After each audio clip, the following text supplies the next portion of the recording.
Du coup dans cette vidéo on va débrider cette Regio MRT de 2023. Donc je vais vous montrer comment on fait. Donc il y a le... On va changer le cône qui est ici. On va changer le pignon. Après il faut retendre la chaîne mais bon ça c'est autre chose. Il y a le gicleur aussi à remplacer dans le carbu. Donc tout est fourni dans le kit de débridage.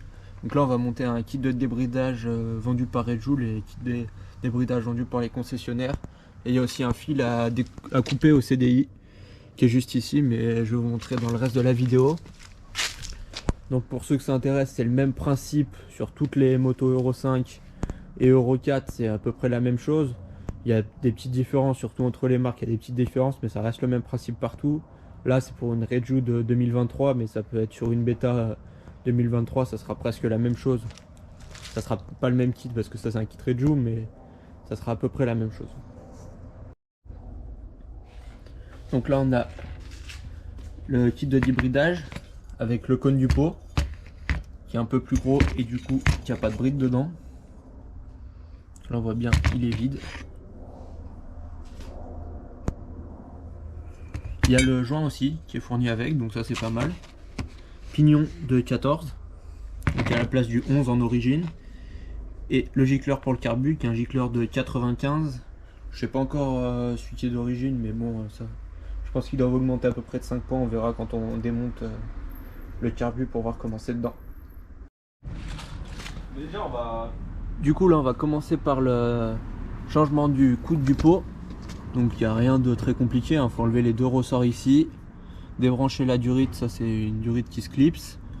Et là on a, il y a les 3 vis à démonter, le joint. Et après il faudra juste refaire un joint de pot, peut-être qu'il y en a un d'origine, peut-être un en cuivre d'origine, on va regarder voir. Puis je vais démonter et je reprends une fois qu'on remonte l'autre. Du coup là j'ai démonté les deux tubes, donc ça c'est celui qui est d'origine. Donc on voit bien que là il est bien bouché hein, par un nid d'abeille tout le long. Donc tout le coude est plein, on le voit bien en poids. Hein. Lui il fait le double du poids de celui-là. Ça c'est celui du kit de débridage. Donc celui-là il fait, vous pouvez pas le voir à la vidéo, mais il fait le double du poids. Celui-là est 2 fois plus léger et celui-là il est complètement vide. Pas super bien la caméra, mais en tout cas là on voit bien il est complètement vide à part ce tube qui part dans la boîte à air. Donc si vous voudrez vraiment le débrider, il faudrait boucher ça et enlever l'antipollution, mais bon ça on va pas le faire, on va la laisser d'origine. Et là quand on voit bien qu'il est bien bouché, donc du coup c'est évident qu'avec celui-là la moto marchera beaucoup mieux parce que là les gaz ils sont bloqués à la sortie du cylindre. C'est pour ça aussi qu'il bleuit tout de suite, même en avançant à 40 km/h, parce que ça chauffe énormément et du coup tous les gaz sont coincés là-dedans. Enfin bref. Et du coup on va passer au montage de celui-ci.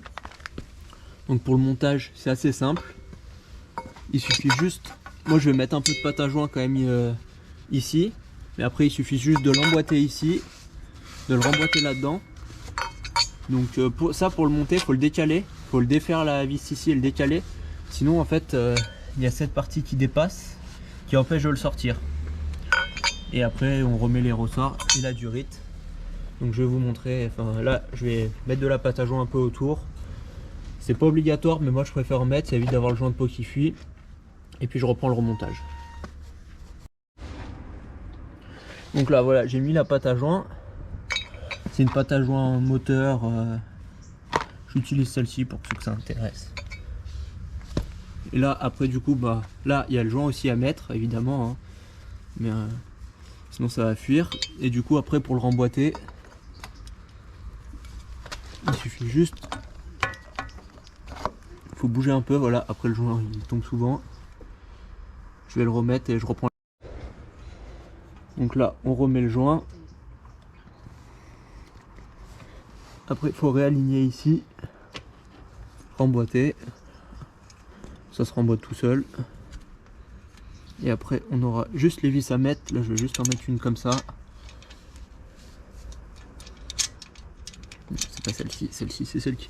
Donc l'écrou anti-desserrement c'est celui qui va en bas. Pas comme moi qui regarde pas ce que je prends.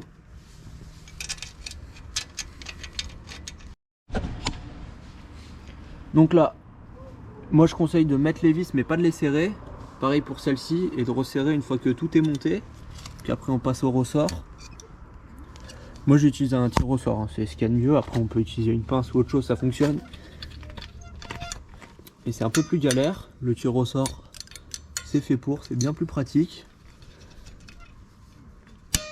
Voilà. Je vais juste chercher le collier, puis on va remettre la durite. Donc là voilà, j'ai le collier. Là, il y a juste à la remmancher dedans. Et après clipser le collier. En fait, il faut le serrer. Là, on va le remettre à l'emplacement. Le serrer pour qu'il se clipse que ça se clipse ici. Mais bon, je vais pas le filmer parce que c'est pas super pratique à faire. C'est un peu galère, vous verrez. Mais donc là, sinon tout le reste est monté. Il restera juste à serrer les écrous. Et puis après, c'est pour cette partie, ça sera fait. Je reprendrai pour la suite. Donc là, on passe à la suite. On va passer au pignon. Donc pour le défaire, c'est facile, hein. Il y a les deux caches là. Et puis après, il y a un cercle. Je vous montrerai comment on fait pour le démonter. Et puis après, on va défaire la chaîne juste ici. Il faudra desserrer la roue, l'axe de roue, pour pouvoir décaler. Parce que comme le pignon est plus grand, il faudra ravancer la roue pour qu'on puisse mettre sur la chaîne sans rajouter de maillon. Mais je montrerai aussi ça après. Du coup, il faut déclipser la chaîne ici et enlever le cache. Donc pour déclipser la chaîne, essayez de le faire en même temps que je filme. Vous prenez une pince, vous appuyez ici et ici.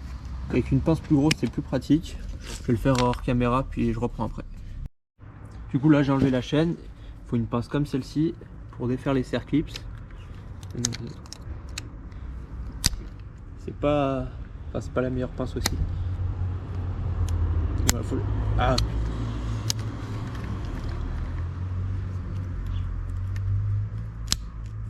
Voilà, une fois que c'est défait, c'est facile à enlever. Donc on enlève le serre-clips. On va le mettre là. Et on enlève le pignon. Donc là c'est un pignon de 11. On verra bien la différence au remontage avec l'autre. Et pendant que c'est démonté, on va démonter aussi la cuve du carbu. Donc je vais desserrer les deux vis ici. La vis ici du manchon. Pas bien. Ici du manchon de boîte air et celle de la boîte air. Pour juste incliner le carbu et changer juste le gicleur pour éviter de sortir le carbu comme avec l'anti-pollution. Il n'y a pas énormément de place. Donc on va juste faire ça, puis je reprends une fois qu'on a démonté. Et puis on remettra le pignon avec la chaîne tout après. En fait, je fais ça comme ça parce que j'ai plus de place pour accéder au carbu, c'est plus pratique. Donc autant faire comme ça. Donc là, on prend un tournevis plat. Donc c'est celui-ci de gicleur qu'on enlève. Il suffit juste de le desserrer.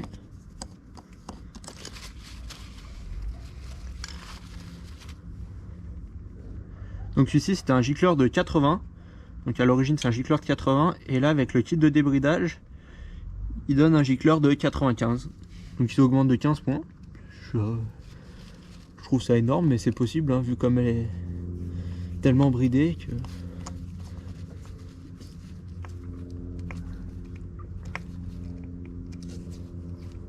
Donc ça faut quand même bien le serrer, parce que s'il se dessert dans le carbu, c'est quand même vraiment pas pratique. Et puis la moto du coup ne marche plus. La cuve, je suis là. Donc là, on a remis. Il faut bien faire attention à la petite baguette qui est derrière, qui tient le flotteur, qu'elle ne parte pas, parce que souvent elle se défait. Après, on remet la cuve.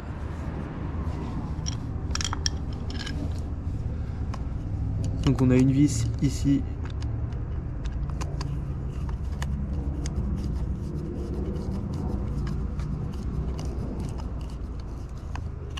Et une vis dessous, enfin de l'autre côté. Après l'idéal c'est de sortir le carbu, mais sur une moto comme ça d'origine, donc il y a les durites de refroidissement, durites d'essence, câble d'accélérateur, câble de starter. Donc c'est quand même un gros boulot de le sortir. Enfin un gros boulot, ça n'a rien de compliqué mais c'est juste long. Et si on peut l'éviter, je vous jure que c'est pas mal.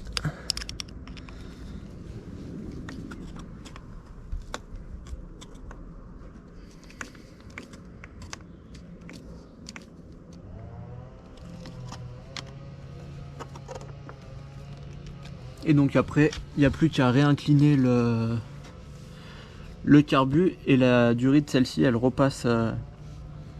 Donc ici, il faut écarter un peu, passer la durite. Donc ça, c'est la durite de trop plein. Et après, on réincline le carbu comme ça. Donc il faut passer le cran. T'as mis la petite baguette? Ouais. Voilà, là, on est bien. Et après, il y a juste à resserrer la vis de ce collier et la vis de ce collier. Donc de celui-ci de collier, le collier de la boîte à air et le collier de l'admission. Et donc pour cette partie, c'est fini. Après, on va remettre le pignon. Donc je reprends quand je remets le pignon. Donc là, on voit bien la différence entre les deux pignons, hein. Donc le pignon de 11 qui est celui d'origine et celui de 14. Donc celui-ci, il est beaucoup plus grand. Donc dans le kit de débridage, c'est celui de 14. Après, on peut mettre aussi un 13 pour avoir un peu plus de couple, mais on a un peu moins d'allonge. Du coup, c'est facile, hein. Pour le monter, il faut juste l'aligner et remettre le circlips comme on l'a enlevé. Et du coup, après, je vais desserrer la roue, régler et puis je reprends une fois que j'ai fait ça. Donc là, j'ai remonté le pignon, j'ai remis la chaîne. Donc pour la remonter, c'est la même chose que pour la démonter, mais dans l'autre sens.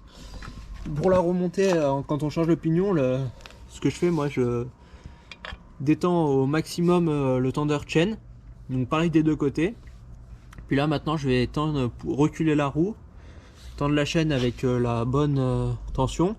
Donc là, je vais retendre un petit peu quand même. L'idéal, c'est d'avoir ça monte de 2 cm, entre 1 et 2 cm. Et après, en fait, il faut desserrer les écrous ici. Et après, il faut avoir, une fois qu'on a trouvé la bonne tension, il faut mesurer des deux côtés pour avoir exactement la même mesure des deux côtés, pour être sûr que la roue soit bien droite. Parce que si on n'a pas la même mesure des deux côtés, la roue risque d'être de travers et c'est évident que c'est pas très bon et dangereux même. Donc après, il faut bien mesurer, donc il faut retendre la chaîne.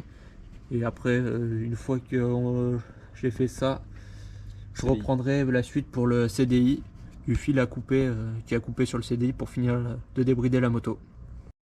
Donc pour couper le fil au CDI, d'enlever le réservoir et les carénages, c'est plus simple d'accès. Donc le CDI, il est là.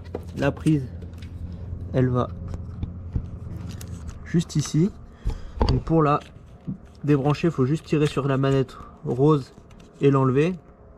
Et pour le rebrancher, pareil, on rebranche et on repousse la sorte de manette rose. Donc après, le fil, c'est celui qui est coupé là. Je vais pas laisser la mise au point, c'est bien. Donc c'est celui le noir qui est au milieu. Donc rang B5, là on verra peut-être mieux. Voilà, celui qui est coupé. Moi je vais mettre un petit bout de scotch d'électricien dessus pour éviter que ça fasse des courts-circuits ou qu'ils se touchent, les deux morceaux. Et puis après je vais le rebrancher simplement. Et après on remonte tous les carénages et on essaye de la démarrer, voir ce que ça fait.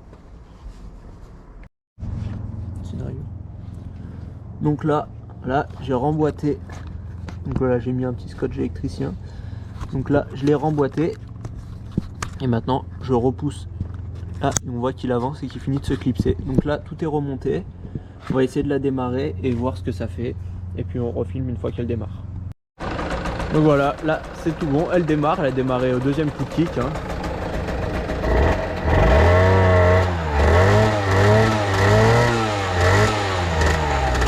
On va enlever le starter.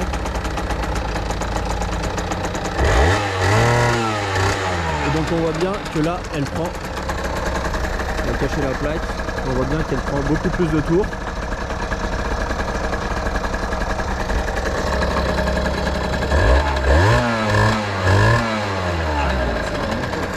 Donc voilà, elle est beaucoup moins bridée, ça se voit, ça s'entend juste et qu'elle prend beaucoup moins de tours. J'ai oublié de filmer le bruit au début, mais là ça se voit qu'elle prend beaucoup moins qu'elle prend beaucoup plus de tours. Avant elle prenait beaucoup moins, elle accélérait rien, elle s'arrêtait à 40.